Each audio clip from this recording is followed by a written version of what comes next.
Welcome, friends, to the Ink to Film podcast, where we read the book and then see the movie. I'm filmmaker James Bailey. And I'm writer Luke Elliott. And this week, we are doing a From the Vault episode. So, former bonus episode we are putting into the main feed. This time we're doing Dune, 1984 David Lynch film that we had a lot of fun with. You know, we've covered a lot of Dune properties up to this point. You know, we did the new adaptation with Fonda. Then we came back to this one. And then in the future, on our bonus feed, we cover Jodorowsky's Dune. As we kind of move backwards in time towards the novel, but we already covered the novel, so it's complicated. Yeah. The reason we're doing it from the Vault episode is I was just at Worldcon and I'm still kind of beat and tired. Didn't have time to really cover anything after getting back from that, but I had a great time at the con. And if you were at my panel on adaptations, I was on with Scalzi and Fonda Lee. That was a great panel. I thought it went awesome, and thank you for checking out the podcast. Hopefully you like Dune coverage. So we do at some point in this episode talk a little bit about Jodorowsky's Dune. We hadn't seen it at that point yet, so we're kind of outside looking in kind of thing.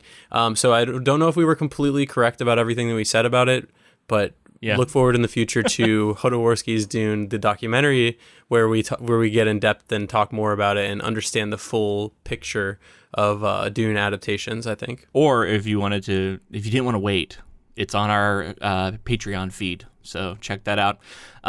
So we also want to announce what our next actual project's going to be, because we decided on it just a little bit ago. We are going to be tackling the story, Saying Goodbye to Yang, and the adaptation After Yang.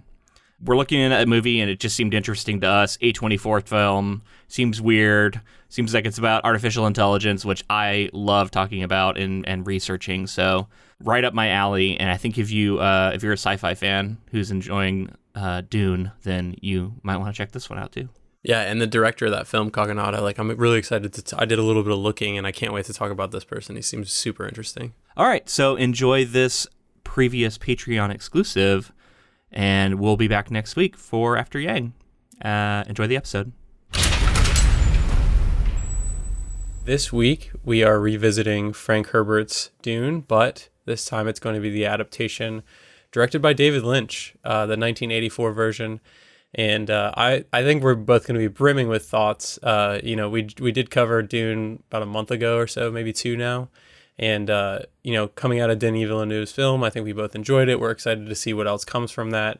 But it was great to put it all into context by seeing this David Lynch. And I'm a David Lynch fan, so I'm really excited to talk about that as well as, where this sits in sort of his filmography at this point.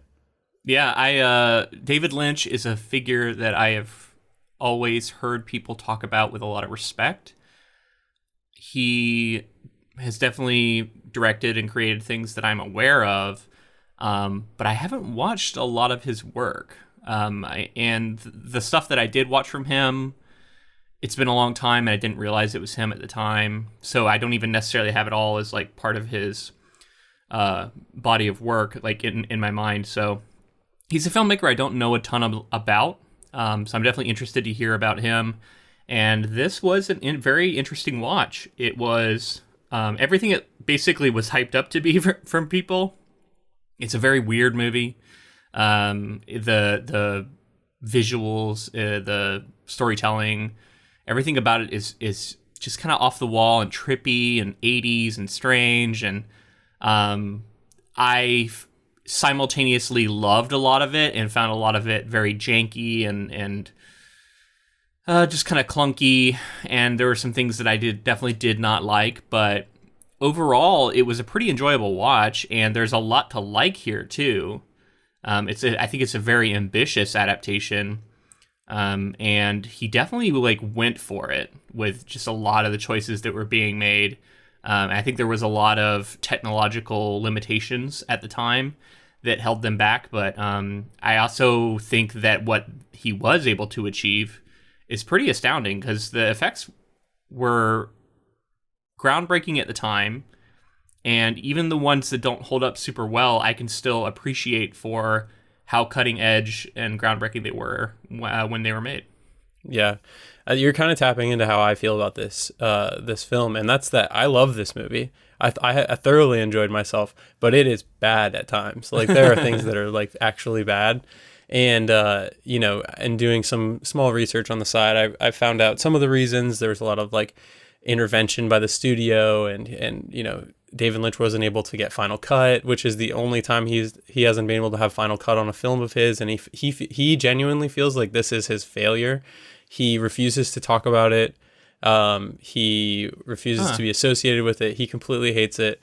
And I think Universal is like offered for him to come back and do like a new director's cut because they shot like 4 hours worth of material, and then he was forced to cut it down to this like 2 hour length. And, he's like, no fucking way. I don't want it. I don't like it. I don't want anything to do with it.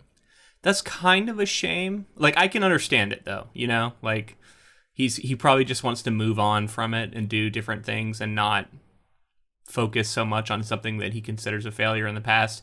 I'm sure he's thinking like, I can't fix it now. Like, it is what it is. And he probably worries that no matter what he does with it, it's not going to necessarily be viewed in the best light. So yeah, I think I can respect the decision, but I'm also a little disappointed that for our podcast and just for everybody that we don't have the opportunity to see what his vision would have really been. Because I think a lot of my criticisms here, it's always going to be delivered with an asterisk next to it of, I don't know if this was something that he actually wanted, or if this is something that the studio insisted on, or if this is a problem that would have gone away had he been able to do things the way that he really wanted to. So that is kind of a shame, and I would have liked to see that version, but I think it needed to happen a lot sooner. It needed to happen, when the movie came out, not now. So apparently we have kind of talked in our Dune coverage. We talked a little bit about like the track record of an adaptation of Dune, and we talked about Jodorowsky and his vision of it. And it was like, I was reading more into that. I think honestly that might be like required viewing for us at some point. Maybe we could do an episode on it. Fill it in. Yeah, I think we really should, because he apparently was trying to create this like cinematic beacon that was going to be this 12-hour like epic that was involving like Geiger, who is the production designer behind H.R. Geiger behind Alien, and like so many minds were brought together for it, and it was so ambitious. He wanted like, you know, at the time like some ridiculous budget, which was like triple to quadruple what people were normally getting. And apparently he feels that like American Hollywood studios sort of tanked it, whereas he felt like he could have potentially got it off the ground in another market. But I don't know. There's a lot built into that. But it's funny because after Jodorowsky, it moves into the hands of Ridley Scott, who we have covered before. Right, yeah. And Ridley Scott, I think, you know, notably worked with Geiger also on Alien, like we just mentioned. So just thinking of like all of these pieces coming together and starting to connect. Yeah, there's some interesting connections. Like Sean Young, who plays Cheney, is also Rachel from Blade Runner. Yeah. So I she was so familiar, I had to look her up because I was like, where do I know her from? And then when I saw that connection, it totally the light bulb went off. And I didn't know that Ridley Scott was. I didn't remember, at least, that Ridley Scott was in line to potentially direct at some point. So I wonder if she got brought on at some point when he was connected to it, or how that connection was made. From this iteration, like after the Jodorowsky thing fell apart, it turned into 6 years of development for this film, which 3.5 David Lynch was on for, developing and creating. And we have to talk about the fact that like this movie, it clearly is a reaction to Star Wars. It's a reaction, and I think it's like in a post, Blade Runner world after Ridley had his hands on it a little bit, and like I think the influences are definitely there. And I still can't believe how enjoyable I found it, because what a mess behind the scenes I found it out that it was, and how, it's just fascinating. And then of course the cast is like surprising, familiar faces, like you said. Yeah. Sean Young, Virginia Madsen. Did you realize that Virginia Madsen was from Candyman? No. She's Helen from Candyman. Yeah. Oh wait, and she was the princess. Okay. At the very start. She also looked familiar. I didn't know why. Wow, some familiar faces for the podcast. Well, what about Max von Sydow showing up? I love and Max von Sydow is like cinematic legend. Yeah, I was thinking seems like kind of a star-studded cast. Oh, Patrick Stewart. Patrick Stewart, yeah. I mean, and even Kyle MacLachlan, you know, I feel like he's not necessarily a huge name, but people know him, you know, and Twin Peaks, yeah. Yeah, feature film debut for him also is Dune here. And Okay. I also love Kyle MacLachlan. So like this cast and then of course McLaughlin would go on to work with David Lynch again eventually, and like their connection is obviously clear there. So Twin Pines came after this film? Twin Peaks, yeah. Sorry, Twin Peaks. Clearly, I'm not the biggest David Lynch fan. I've only seen like a couple episodes of Twin Peaks. I've never watched the whole show. It's a show. So David Lynch, in general, is a filmmaker, and there is actually a embarrassingly long list of these filmmakers for me, who I think I will enjoy if I could like really sink my teeth into several of their movies and start to understand like what people like about their style and their work, because he has this reputation as being sort of weird and dense, like his films being kind of weird and dense and like hard to understand, but having a lot of layers to them. And that sounds interesting to me, but whenever I think about watching a Lynch film, I always feel like worried I'm not going to get it or something, and so I'm not like super interested in watching it. I don't know what it is. I think you'd really enjoy Lynch too, because he's like extremely surrealist. So did like, he do it's the one with Tom Cruise and like, what's it called, Vanilla Sky or something? Is that Lynch? Not Vanilla Sky. You're talking about Magnolia? Does that have Tom Cruise in it? Yeah, but that's PTA, Paul Thomas Anderson. Okay, maybe I'm confusing. Again, there's several of these directors whose work I haven't gotten super into, but I think I would probably like. You know, I feel like that's almost a separate podcast. I need like a film Sherpa to show me the way and help me understand why I should like this stuff. And then I could really get into it. I mean, I don't even think you necessarily need that. There are some more approachable films, but like I know for a fact that if we sat down to watch like Eraserhead, you would fucking love it. Yeah, I never seen that. Did he do The Fly? Blue Velvet. No, that's Cronenberg. Never mind. Right? The Fly is Cronenberg. It is, yeah. Yeah. See, the problem is I also like I don't know what movies are his and what movies aren't. So okay, so tell me some more movies that Lynch directed. So I already mentioned Eraserhead, and then Elephant Man, The Elephant Man. You familiar with that one? I've heard the name, but I have not seen it. I know you've heard of Blue Velvet, right? Heard of it, yeah. Yeah. Wild at Heart. This is the one that I'm most shocked you haven't seen, honestly, is Mulholland Drive. Have you seen Mulholland Drive? Maybe? I don't remember it if so. Who's in it? Naomi Watts. Naomi Watts, okay. It's got a name that's like, that movie could be about anything. So that's why I can't remember what that's about if I have seen it. And maybe if I could remember what it's about, maybe I would remember it. And honestly, I think a lot of people know him from Dune because it's kind of his most commercial thing that he created. And I had seen this movie before, but like, I think it was just on because I was watching it and like so much of it I have no memory of. Every now and then I see something, I'm like, oh yeah, I kind of remember seeing that as a kid. I think it was on. I was so young that I was like goofing around on the carpet playing with toys or something, and the fucking movie was on. And I'd watch it every now and then and be like, that's weird. I'm going to go back to doing whatever I'm doing as a kid. So yeah, that's like kind of my memory of this movie. And I definitely did not really understand what the hell was happening. Yeah. I mean, there's a lot going on. There's a lot of VO to sort of explain what's going on too, which isn't the most interesting thing. But another thing that we have to mention while talking about Lynch is Twin Peaks, which you mentioned briefly. I mean, I haven't seen all of Twin Peaks, but like if you've seen some of it, you sort of can get a taste for his style. I would like to. That's one of those shows that like I'd like to go back and finish up. And then I think he like sort of brought it back like much later. Yeah, there was a revival or something, right? Yeah, which is cool, and honestly, that's one of those David Lynch things that I want to dive into head first. But I know for a fact a lot of people that are our age, that was their connection with David Lynch, and then sort of went and consumed everything else along the way, because it was massive. Like in terms of like just like prestige television, like David Lynch was way ahead of his time with like it came out in the 1991. Are there any of those movies that you listed that are adaptations that we could actually cover on the main feed? Because I feel kind of bad if our David Lynch coverage is going to be this sort of Patreon only exclusive content, which like I'm happy that we have cool content for the patrons, but I also feel like he's such a major filmmaker. we deserve to touch on him in the main feed. Maybe, well, I guess at some point we'll release this in the main feed in the future. So there's that, at least, if nothing else. So just looking through his list, I read that Wild at Heart is based on a novel, Okay. As well as The Elephant Man, but it's also based on like various works. The Elephant Man. Okay, so The Elephant Man is the one of those two that I've heard of. Let us know if you are a Lynch fan, if either of those interests you more.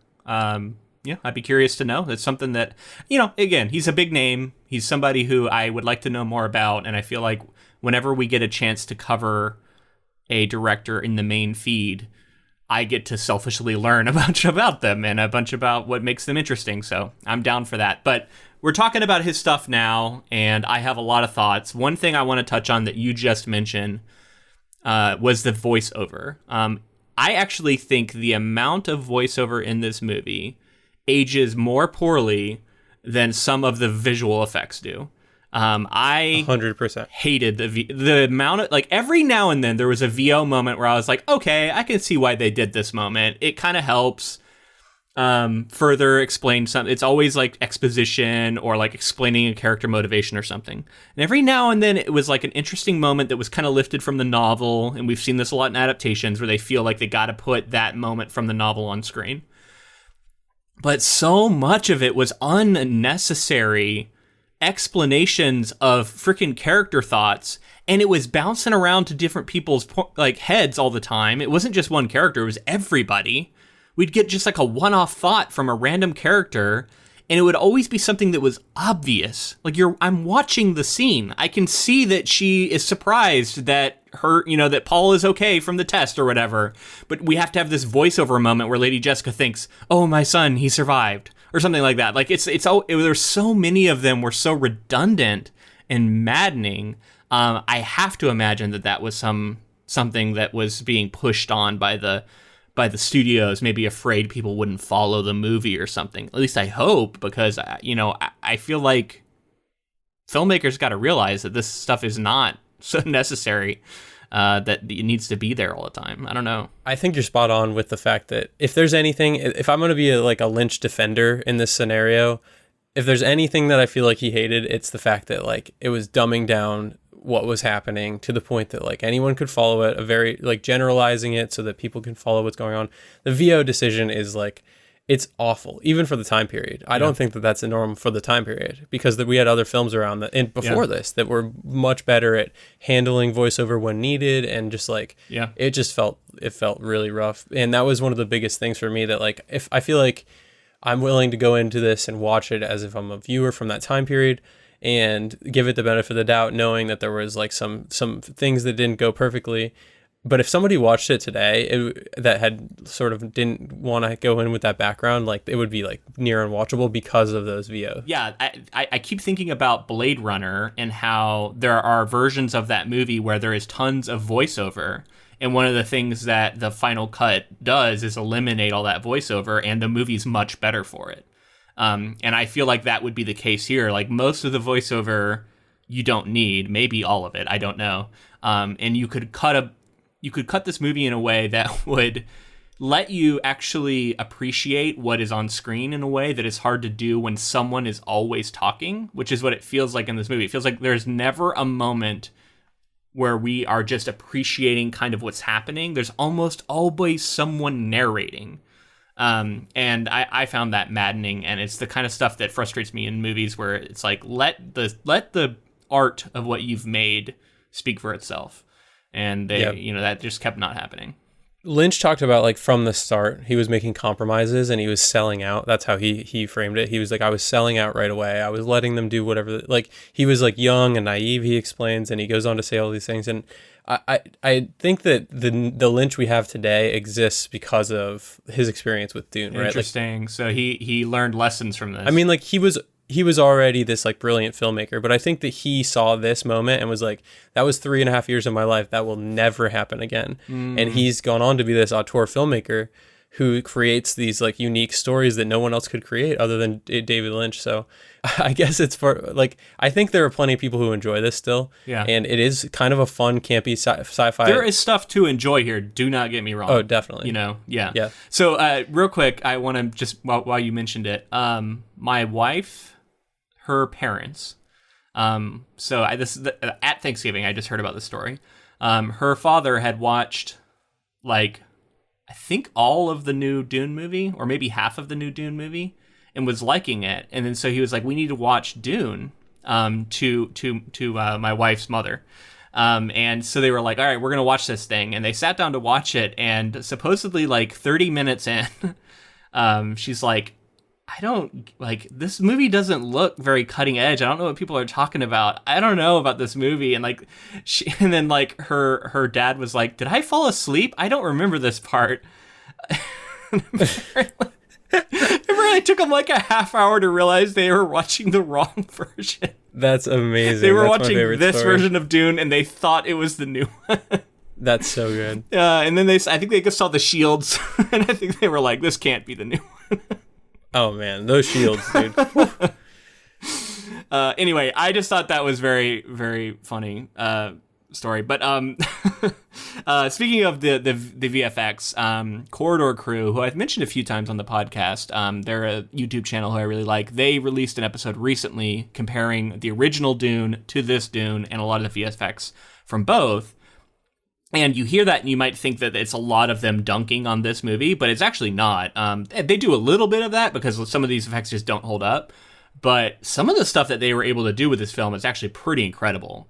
And it's stuff that I wouldn't have appreciated if I hadn't seen the breakdowns of like how they were able to achieve stuff with miniatures and forced perspectives and all this different stuff that you have to do when you don't have CGI really to on your behalf, or you have very early CGI that you can't do a lot with. Yeah. I mean, that's the famous Star Wars story too, right? Yeah. It's like, that's, you know, Star Wars did a ton of miniature work, ton of like cutting edge special effects. Speaking of Star Wars, apparently, writer and director David Lynch turned down Star Wars Episode 6 Return of the Jedi to direct this movie, telling George Lucas, it's your thing, and it's not my thing. Wow.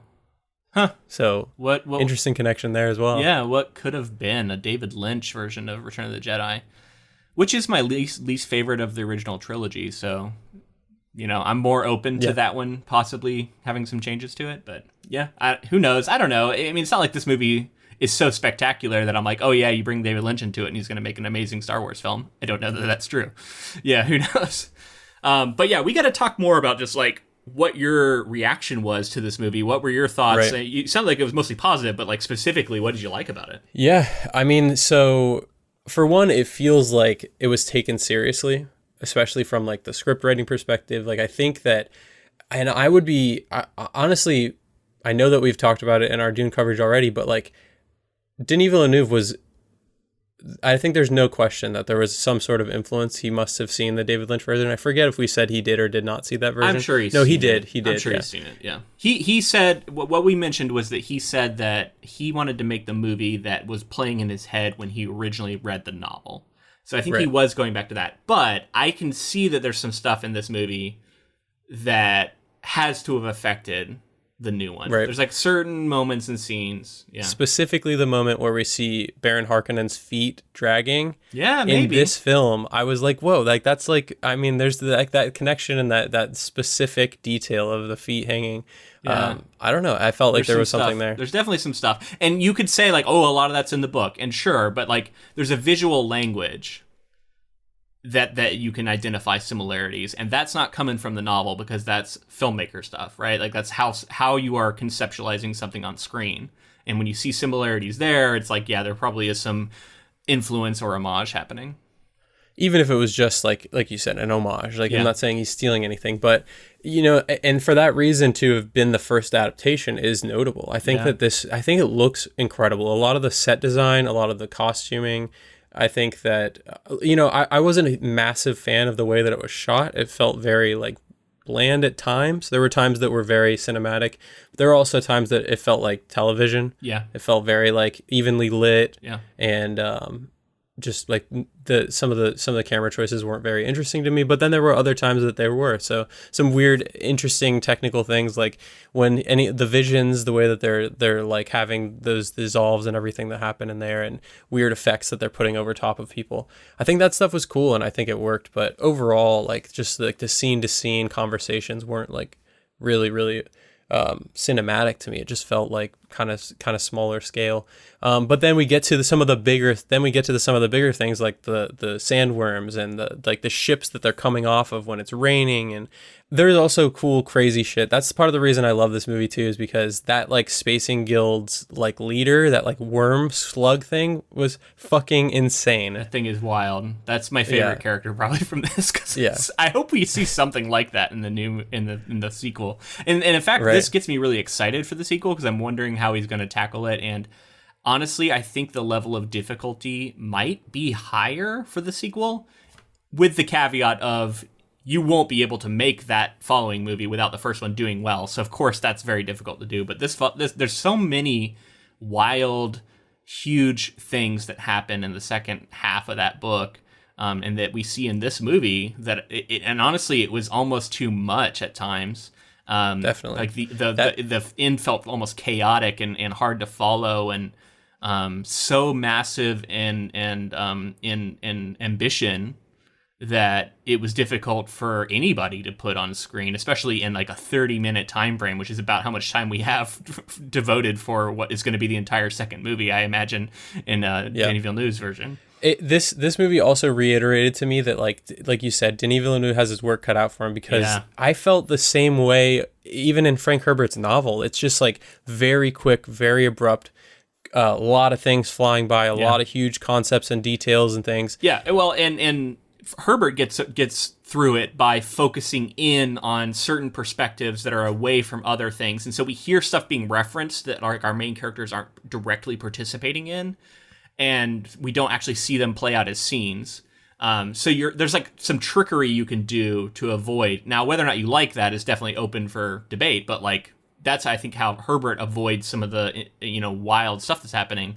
I think the way to do it is to slow down and create a bunch of original scenes to bring all these moments to life, and create new moments to fill it out, honestly. And I think that's what a really good filmmaker is going to do, and I'm excited to see. Yeah, and we've heard that he will be pulling some things from other books as well. I assume that will help wrap out the end of this here, the end of Denis Villeneuve's version. I think since we last talked about the movie, I've also heard a lot about how he has plans for further movies after Dune 2, which is pretty exciting. And following some of the extended universe, more books and stuff like that. Because apparently he's a fan. He's not just a fan of the first book; he's a fan of the series.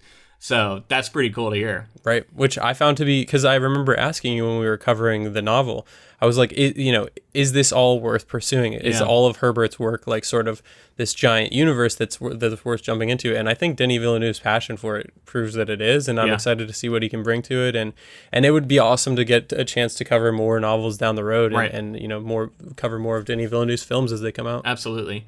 I don't love the idea of locking Denis Villeneuve into exclusively Dune films for like the foreseeable future, but at the same time, it feels awesome. I agree with that. Yeah, it's kind of like he's so good at other things that it is kind of, I don't know. I would think I would be excited to see like 3 or 4 Dune movies from him. It'd be a lot of his filmography. It's gonna be a while. It's gonna be a lot. Yeah, but like it could be his Star Wars, you know what I mean? Like it's not that's not bad to have a freaking iconic trilogy or something. Well, and if it maintains the same level of quality and he's able to like slam dunk all of it, like I'm absolutely down to see it. I just love Denis Villeneuve as a filmmaker. And I don't know those further books, so I don't know if there's like a story arc that makes sense to make a trilogy or quadrilogy of movies out of that will be narratively satisfying. That's a big question. If you've read all the books, let us know, but don't spoil anything. So just let us know in a general way. I'm definitely curious, but yeah, I want to know like some of your favorites, because I feel like we've definitely been pretty critical, but like what are some of your favorite moments from this movie? Fade as Sting, playing Fade is just hilarious to me. Sting is Fade. He's pretty good. He is like, I feel like Sting here feels like someone who's very new to acting. And Yeah. in a way, he's Well, he like, doesn't have a lot of lines. he doesn't say a lot. He's doing a lot with his eyes, almost too much. But what kind of works is like the Harkonnens in general are so expressive and kind of diabolical, and they seem to get so much joy out of their like sadism. And so his like wild eyes that are over emoting kind of works in that mode. It makes him feel like kind of on par with the Baron, who's way over the top. But on the other hand, it kind of feels like maybe he didn't know what he was doing a little bit, and he was just trying stuff. I don't know. Yeah. I mean, I bet you there was a little bit of that experimentation going on for sure. You mentioned the Baron and how over the top. Speaking of over the top, the like it was legit gross at times. Like his makeup and the spitting on Jessica was like, I was like, oh god, this is so fucking off-putting, and like it's so Lynchian to be like, let's just fucking swing for the fences. Apparently, Fade, by the way, when he showed up in like the winged thong thing, was supposed to be nude in that scene, and then the studio was like, no fucking way. Oh, really? Sting was going to be nude? Yeah, That's it was an interesting choice. The that black thong diaper thing he's wearing, whatever you want to call it. apparently they threw it together at the last second too, because like they were like, the studio was like, no naked, and he was like, okay, well, we'll fucking put something together real quick. Yeah, it's so funny too how he's like stretching and like you could tell that has no back to it at all. It's just on the front. Other things that I loved, I really did think that they played up the Thurfer, Gurney, and Duncan Idaho relationship. I felt like that worked for me with Paul, especially in the beginning, how they were setting all that up. I bought the fact that like they, the thing that's tough is that like having seen Timothy Chalamet as like a young Paul, seeing like 25 to 30-year-old Kyle MacLachlan is like a little harder to buy as like this young innocent son, but it works just well enough because I think he does pull it off, MacLachlan, and I enjoyed seeing a lot of the story interpreted in a different way. And as much as I think Lynch gets flack for this film for it being so different, it really wasn't that different until that final act where you have to make decisions that are very different. Up until like the attack, the assassination. You mean different from the novel? Different from the novel, yeah.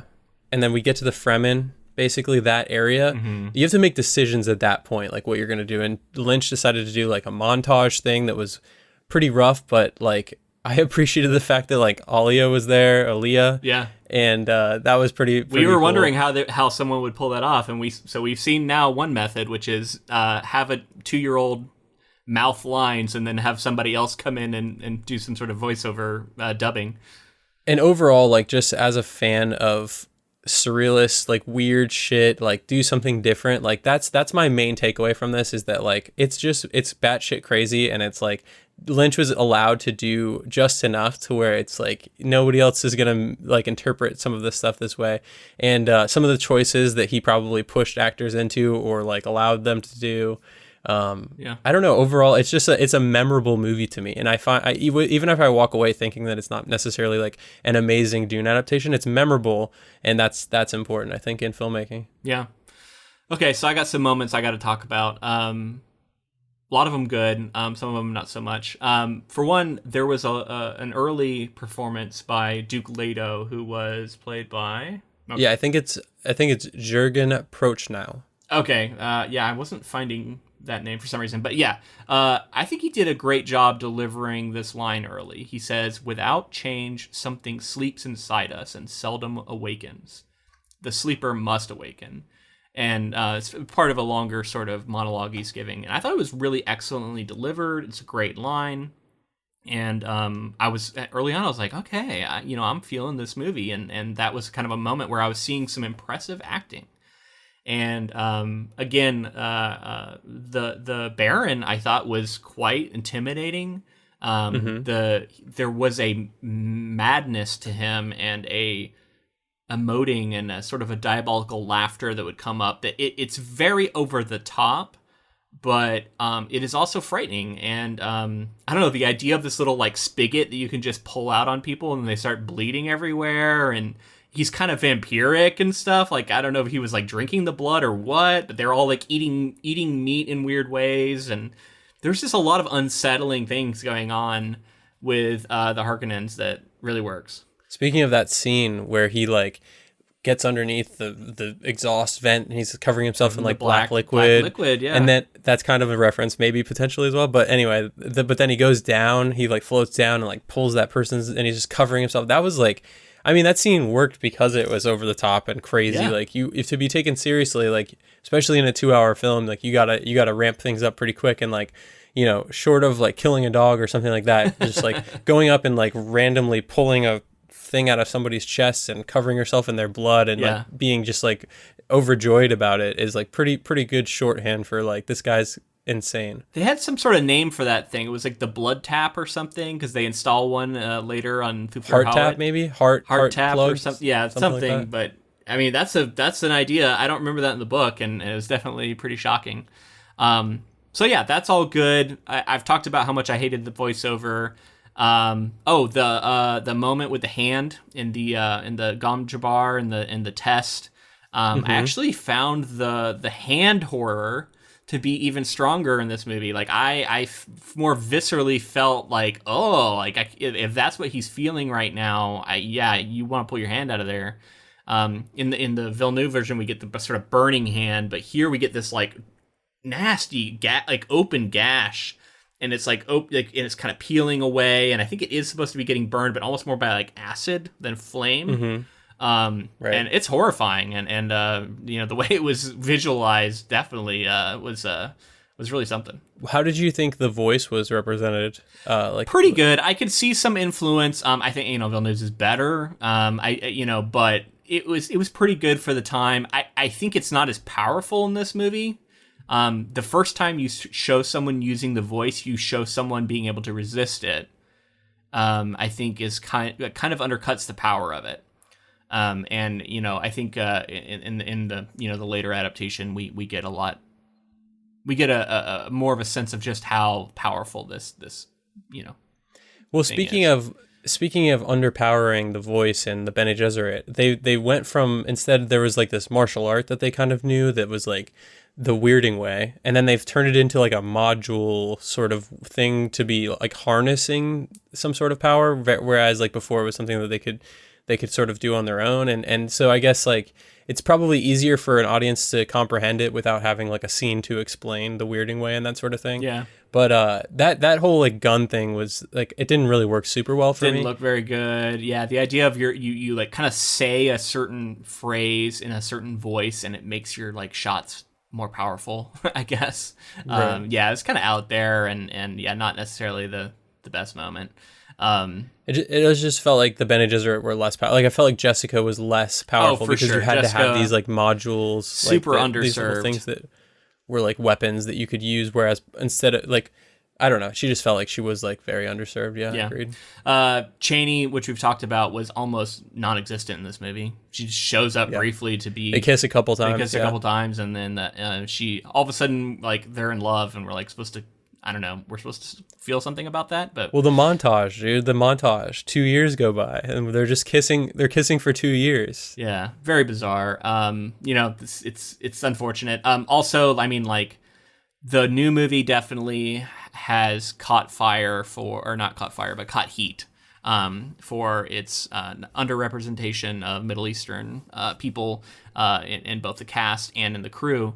This movie is all white everywhere. There's like borderline like making people look like they're different races and stuff, you know what I mean? Which is a touchy, that's not a great way to go at all. Yeah. So this movie doesn't even make an attempt, it feels like, which is very highly questionable. So I just want to get that out there. I really like Patrick Stewart as Gurney Halleck. I found Duncan Idaho to be forgettable in this movie, which is kind of depressing because he's such an interesting character. So I think that that's points for the new movie too. That does a lot better job with him. Just really bringing that character to life.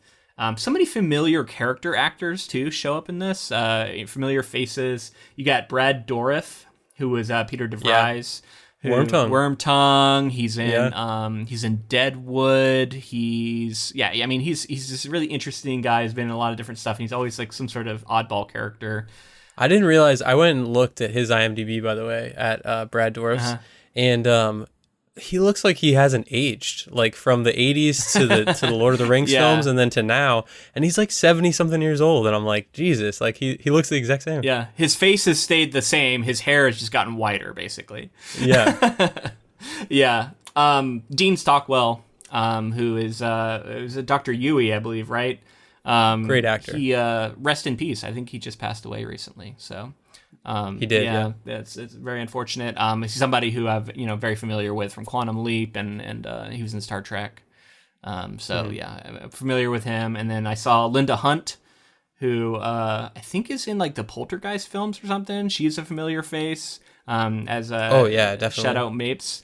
I went through her IMDb and she's like the voice. She's like extremely I recognize her from films, but also like super prolific voice actor. I mean, I can see it. She has a pretty memorable voice, so I can see how that would work. Yeah, I was seeing she was like the narrator in almost all of the God of War games. Oh, she's the narrator in the games. Interesting. Right. How about that? So anyway, yeah, I mean, there's a lot of these kind of character actors. That's why I felt like it was a fairly star-studded cast. I'm not saying all of these people are A-listers or anything, but like recognizable, at least in through the scope of time, recognizable people.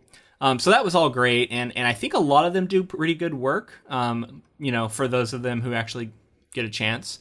There's a lot of just weird moments where it felt like the strangeness of this movie is what is actually one of its best selling points. Like that big tank shows up with the Spacing Guild being in there.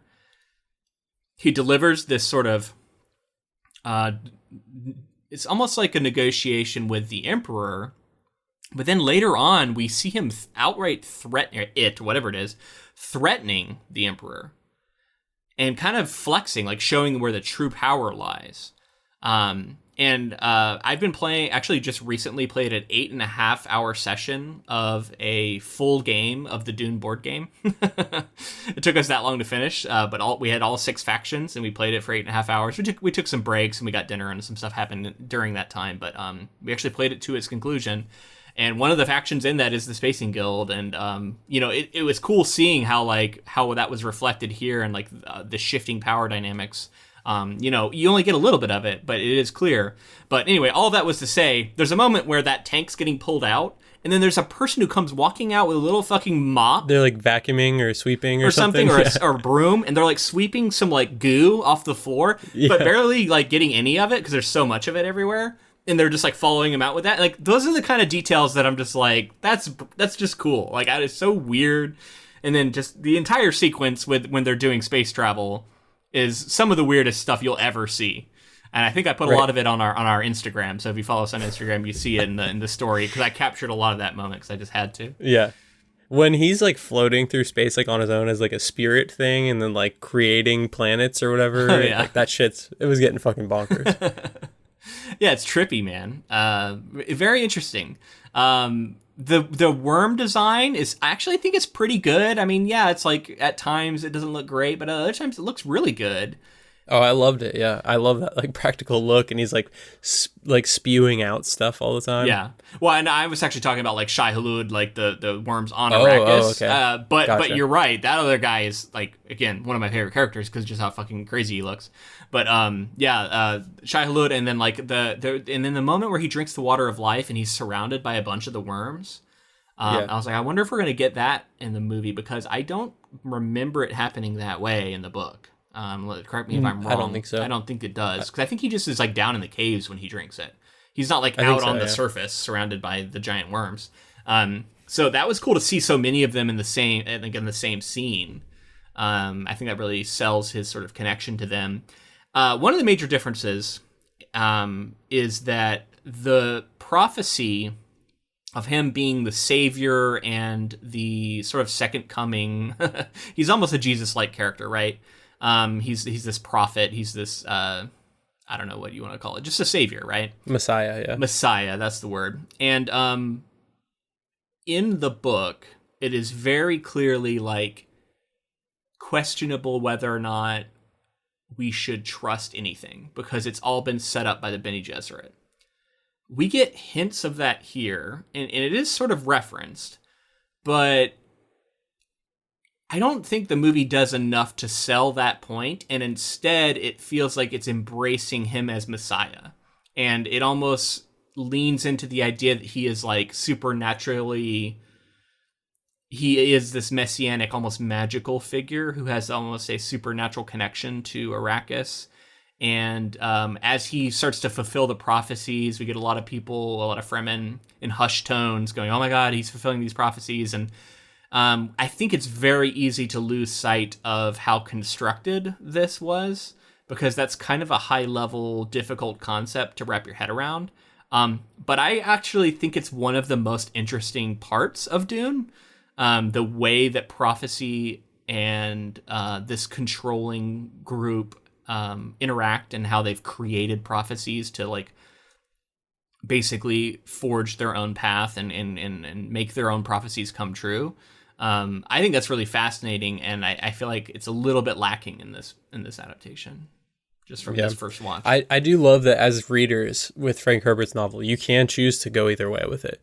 You know, you could view it as this like, oh, it's all a coincidence. This prophecy was there, and it's all a coincidence along the way, and it's like a self-fulfilling prophecy that they've laid out, that because these people treat him as a messiah, then he is a messiah, and then he does create these powers. But you could also just view it as he's a special space boy who you know has powers and gets like, you know, more powerful from the spice. Yeah, he's the chosen one. And he's better than all the women who can't handle his power, because he can, because he's a boy. There's definitely some stuff there. Man, I mean, and then we get that sort of chaotic ending. Stuff goes off the wall quick. We got all these worms being ridden. We got an atomic bomb blowing up a wall. We got a storm. So we got laser fights and explosions, and Elliott shows up out of nowhere. You know, like she's rapidly evolved and is like talking, and it looks kind of janky and weird. And I can just imagine, like, if you have no idea what the hell Dune is, and you're watching that part, you're like, what is happening in this movie? I can see why people would hate this, like just completely get lost and confused. And maybe that's why the studio was like, oh, we got to have all this voiceover to explain things. But that's not. It's like trying to, I don't know. I can't think of a good metaphor, but you're applying the wrong tool to fix a problem, right? Like, it's like, you know, I'm going to try and hammer this nail in with a saw. Like, I don't know. It's just like, it's not right. Like, what they didn't fix the problems that were sort of organically coming out of the second half of this movie. Having some voiceover explaining character motivations early in the movie doesn't solve any of that. It got to the point where the studio was making all the decisions, and David Lynch was trying to do as much as he could, and they just kept pushing back against it. And then we get this final conclusion here that's just it's a pretty big mess. It's tough to follow. It's wacky. Like, all the things that you expect in a science fiction story of the time have to happen. So like the bad guy has to get eaten by the worm. Oh man, I couldn't believe so the Baron gets stabbed from the Gamja bar, then he's like floating away and screaming, and then there's like in circles. Yeah, and then there's an explosion, and he gets sucked out into the storm, and then he's flying through the storm, and then he gets eaten by a worm. He had he went through it. Okay. That's a lot. I mean, yeah, he deserved it, I guess, but like, man, I don't know. It felt over the top, right? Like, it gets cartoony at the end. Like, come on. Yeah. Whereas, like, I actually really liked his performance otherwise, you know? Like, I mean, obviously problematic character. We've talked about how it is very, like, fat shaming. It's, you know, a character who's clearly... in their defense, I guess they leaned away from it a little bit by making him also... sort of diseased, and but you know, all of that you can say is a little bit weird to lean into to make someone villainous, besides just their actions. But you know, with all that being said, I still think that, you know, this is a good version of the Baron. It's a scary version of the Baron, and there's a lot to be said for this performance. It's very different than the performance we get in the new movie. What did you think of the Fade Rotha fight at the end? Just sort of wrap out here. Like, did you think it was a good conclusion? It was okay. It's pretty in line with how it goes down in the book. We arrive at it in a frantic battle that then arrives at this moment where we get this duel. I didn't think the choreography was that spectacular. it was okay. And then he dies, and then he uses the voice to like shove him into the ground or something. Like he basically ascends to like godhood. He becomes the voice of God, and I guess just through his power alone, he like makes it rain in all of Arrakis. Which, like, okay, yeah. The other thing I was thinking is like, okay, it's raining in Arrakis. That's just going to create like huge mudslides and probably just ruin a bunch of shit. Because there's not like a ton of plants. There's not like a seeds everywhere waiting for rain. So you're just having all this water that's going to like interact with the sand and cause mudslides and all kinds of problems. Like, I don't think it's going to like create a paradise. You know, it's going to take a lot of work to get to that point. But anyway, you know, I just thought that was funny. But the final moments of the movie actually reminds me a lot of Total Recall. With Mars, because isn't there like a whole terraforming thing that happens at the end of that movie or something? The 80s version I'm talking about. There's some sort of final moment where like the whole planet starts going through some drastic changes, and it's kind of unclear whether or not it's even real, which for that movie works. But here it's like we're just leaning into this over the top, you know, massive moment, and I don't know. It's hard to earn a moment like that. No matter what you do, and this movie doesn't really earn it. So I can see people getting turned off by that too. So yeah, I can see people who hate this movie. I can see people who love this movie, because I do think there's a lot to like there. You touched on the costuming and just the design of so many things is really clever. It's, you know, a lot of creative people doing creative things, and a lot of it holds up because it was so unique and interesting. So yeah. It's an interesting mix, this movie, and I feel mixed about it, but it was definitely fun to watch. Yeah, but I am glad that we've now covered it, because it adds a lot of context to Dune as the project as a whole, as we like to do here for bonus episodes. And I'm excited to see what Denis does next, and if we are able to cover some more of Frank Herbert's novels. Yeah, me too, man. This makes me very excited to see how he tackles the second half of that book, because it's going to be difficult. We've already talked about it. So I think let's wrap up here. All right. And with that, until next time, keep adapting.